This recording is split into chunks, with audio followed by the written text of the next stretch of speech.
Hello friends, आज मैं आप लोगों के साथ शेयर करूंगी बहुत ही टेस्टी ब्रेड कस्टर्ड पुडिंग की रेसिपी। ये पुडिंग खाने में बहुत ही टेस्टी और यम्मी लगता है और मिनटों में ही बनके तैयार हो जाता है। तो चलिए बिना देरी किए रेसिपी शुरू करते हैं। मैं प्रज्ञा मिश्रा आप सभी का स्वागत करती हूँ अपनी प्रज्ञा होम किचन में।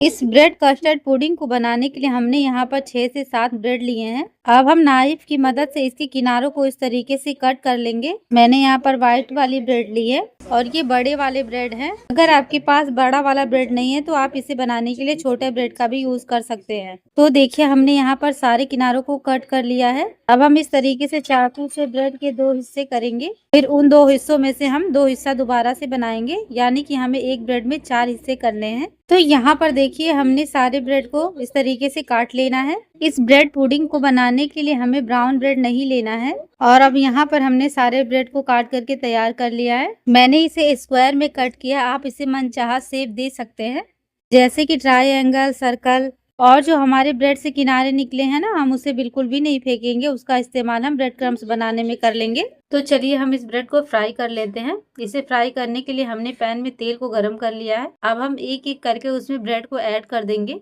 मैं यहाँ पर एक बारी में सिर्फ 7 पीसेस को ही ऐड करके फ्राई कर रही हूँ। आपका पैन जिस हिसाब से छोटा या बड़ा हो, उस हिसाब से आप इसको ऐड करके फ्राई कर सकते हैं। ब्रेड को फ्राई करते टाइम हमें गैस की फ्लेम को मीडियम टू हाई रखनी है, तभी ब्रेड हमारे अच्छी तरह से फ्राई होंगे और तेल बिल्कुल भी नहीं भरेगा। अब आप लोग देख सकते हैं ब्रेड हमारा एक तरफ से थोड़ा फ्राई हो चुका है। अब हम इसे पलट लेंगे और पलट करके दूसरी तरफ भी फ्राई कर लेंगे। सेम इसी प्रोसेस से हमें ब्रेड को ऊपर नीचे करते हुए फ्राई कर लेना है। और हमें यहाँ पर इस बात का ध्यान देना है कि ब्रेड को हमें जलाना नहीं है, सिर्फ गोल्डन ब्राउन होने तक ही फ्राई करना है। तो यहाँ पर देखिए ब्रेड हमारे अच्छी तरह से फ्राई हो चुके हैं। अब हम सबसे पहले इसे इस तरीके से झारे में रखेंगे, ताकि जो इसमें थोड़ा बहुत एक्स्ट्रा तेल ऑब्जॉर्व हुआ है वो बाहर निकल जाए। और फिर हम इसे एक प्लेट में रख लेंगे। तो इसी तरीके से हम बाकी सारे ब्रेड को फ्राई कर लेंगे और एक प्लेट में रख लेंगे। अगर आप चाहें ना तो इस ब्रेड को इसी तरीके से चाशनी में भी डिप करके खा सकते हैं। तो चलिए अब हम इसे साइड में रख देते हैं और दूसरी तैयारी करते हैं। तो यहाँ पर सबसे पहले मैं पैन में ऐड कर रही हूँ आधा लीटर दूध। हमने यहाँ पर फुल फैट दूध लिया है।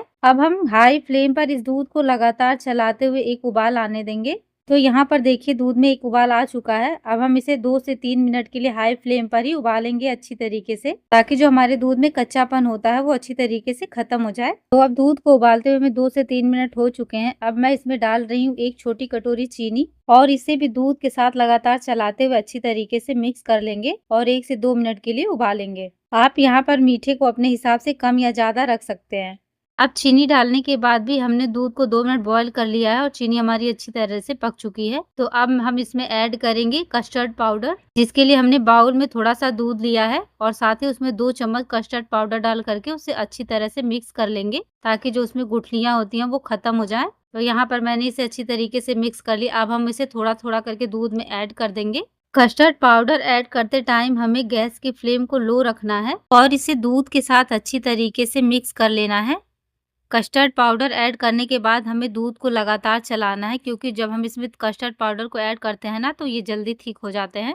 तो यहाँ पर देखिए दूध हमारा थिक हो चुका है। अब हम गैस की फ्लेम को ऑफ कर देंगे और इसे थोड़ा ठंडा होने देंगे। और दूसरी तरफ जो हमने ब्रेड फ्राई किया था उसे इस तरीके से बाउल में रख देंगे और जो कस्टर्ड वाला दूध हमने बना करके तैयार किया था उसे थोड़ा थोड़ा करके ब्रेड के ऊपर इस तरीके से डाल देंगे। हमें दूध को ज्यादा ठंडा नहीं करना है, थोड़ा गर्म ही रखना है, तभी ये ब्रेड में अच्छी तरीके से अब्सॉर्ब करेगा। तो यहाँ पर हमने सारे दूध को ब्रेड के ऊपर डाल दिया है। अगर आपको गर्म और कुरकुरा पुडिंग पसंद है तो आप इसी तरीके से भी खा सकते हैं, नहीं तो आप इसे 1 से 2 घंटे के लिए फ्रीजर में रख दीजिए। जब ये अच्छी तरीके से ठंडे हो जाए तब इसे खाइए। तो अब मैं यहाँ पर डाली बारीक कटा हुआ पिस्ता और कुछ गुलाब की पंखुड़ी, इससे ये देखने में और भी सुंदर दिखेंगे। तो आप लोग देख सकते हैं हमारा ब्रेड कस्टर्ड पुडिंग बनकर के तैयार हो चुका है। अगर आपको हमारी ये ब्रेड कस्टर्ड पुडिंग की रेसिपी पसंद आई हो तो प्लीज एक लाइक जरूर करिएगा। तो मिलते हैं नेक्स्ट वीडियो में ऐसी नई रेसिपी के साथ। बाय बाय दोस्तों।